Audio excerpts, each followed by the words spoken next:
Sup guys? The Chinese anniversary content was revealed a few days ago, and for some reason, I'm feeling a bit more motivated.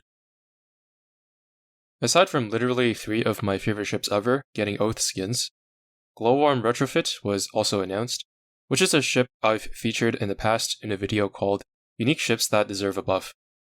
I'm hoping that they make her actually usable, but it'll be a tall task. She definitely needs her survivability massively increased, because that 1.5k base HP is not going to cut it if her identity is going to revolve around ramming into enemy ships. Glowworm getting a retrofit and Janus getting an Oath skin is clear proof that I have a direct say as to what goes on at Manju, and as the CEO of Based, here are my next 2 requests. First, we need a Vanguard skin. I'd say a magical girl cosplay skin with specifically these 2 areas exposed. It's not specifically what I'm into, but I feel like it would fit very well with her character. Next is a skin for Leonardo da Vinci. An Egyptian or maid skin would be a perfect fit for her. Anyway, I'm not really in the business of recapping news, so I'll just leave a link to a photo summary of the new content in the description for you to look at yourself. In this video, I want to share my thoughts and the data I gathered on Provincien and Baltimore's new Augment. Let's begin with Provincien. I think the 2 closest comparisons would be Shimanto and Scylla, being a mobbing-oriented light cruiser with really good anti-air. They each offer something unique, but the thing that I was the most unsure about was Provincien's damage output. I first ran Provincien and Scylla together with 3 repair ships at the back in Chapter 13.4, engaging only 3-star carrier and battleship nodes, and then again with Provincien and Shimanto together. You can find the raw footage for all of my tests in the description. I'm going to put some generic disclaimers about the results on screen. Things about why I give random AA equipment to my ships when I test them and what fleet tech I used. It's important for the viewers who are seeing these types of tests for the first time to understand what I'm doing, but I don't want to waste the time of regular viewers, so this is the compromise. Do read through this information once before you ask a question that has already been answered.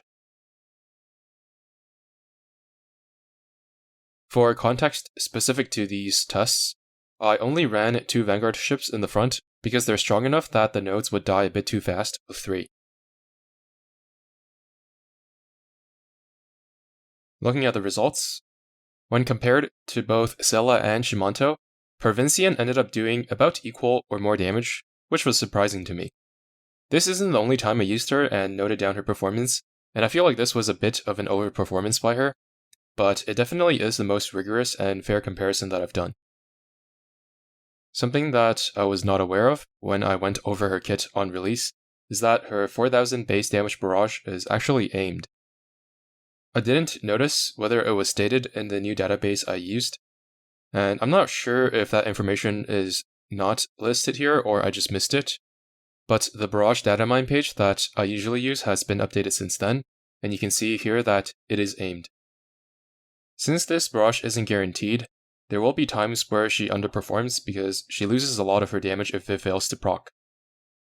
Also, I used all +10 equipment on the 3 ships. Shimanto in particular has a much stronger torpedo slot than the other 2, so she would benefit more from +13 torpedoes. Something else to keep in mind is that you're not forced to run 2 anti-air guns on Provincien, so her damage could be even higher if you just give her a set of torpedoes in her second slot. If you don't need that much AA, it could be a good idea and pull her damage even more ahead of the other 2. This flexibility is nice, and she doesn't need to sacrifice a whole lot for it. Given these results, I think I will place her in the A tier in my Vanguard tier list. Next up is Baltimore. Her augment was actually a pretty sizable upgrade. Personally, I would have preferred if they doubled down on her carrier buffing identity instead of making her stronger overall, as SSR ships that are strong in one specific or niche area generally have more staying power among the UR competition. Baltimore's augment makes her good in most situations, with her ammo mods being a bit better against light and heavy armor, and she gained a decent amount of extra survivability, and she also has a really solid debuff for all of the firepower damage in the fleet. She's only going to be useless in non-USS carrier fleets, that can't take advantage of either her unique armor break or the aviation bonus. Since her armor break is now unique and can be applied to any armor type, I don't think there's any point to compare it against regular armor breaks. Instead, I think it would be more comparable to something like Plymouth's flagship buff, or Mogador's torpedo debuff, but for firepower instead. While Plymouth increases the flagship's damage by 18%, Baltimore has the potential to increase the damage of the entire fleet by 8% if you're running 3 battleships and also 3 firepower-focused vanguards as well. But 8% is only assuming that the uptime on her debuff is 100%, but I doubt that is actually going to be the case. While this is a solid buff for battleship fleets, it's also important that she deals enough damage on her own to warrant bringing her over a purely selfish damage ship like Hindenburg. To figure out what her damage looks like, I brought her to 13-4 with Kawakaze and compared her damage to Rune, who, with her own unique augment, deals a respectable amount of damage, higher than that of Drake's. Unlike with the light cruisers, I did not sortie them in the same fleet because Baltimore would potentially increase Rune's damage with her debuff, making the results more biased towards Rune.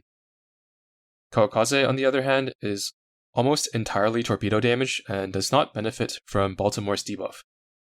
She is also extremely consistent and can clean up the enemies that the heavy cruisers might not be able to reach in the top or bottom extremes of the field. Using Kawakaze as a measuring stick, it seems that Baltimore did slightly better against carrier nodes and worse against battleship nodes than Rune, but the difference here is minimal. In a solo boss fight, which is where you would likely use Baltimore, she would likely deal more damage than Rune against a medium or heavy armor target, because her ammo mods are slightly better against those armor types, and worse than Rune's against light armor. Since I'm only using 2 real ships in the fleet, the average battle duration is also a bit longer than normal, which is beneficial towards Rune, who needs to stack up her reload buff. But battle duration depends entirely on how strong your fleet is relative to the stage.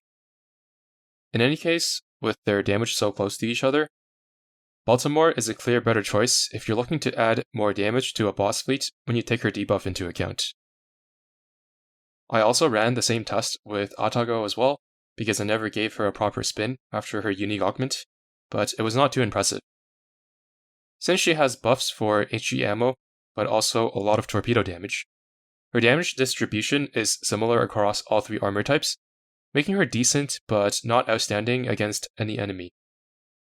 She doesn't have any utility whatsoever, so she's just a weaker Rune across the board. At least if you want to use her, she won't be dead weight like she used to in the past, unless you're using something like a Hindenburg or Unzen as your standard. With her respectable damage, sufficient survivability, and an actually pretty useful debuff, I think she is a clear upgrade over some of the stat sticks in the B tier. Alright, anyway, that's it for this video. Hope you enjoyed, and I'll see you again probably when the event drops next week.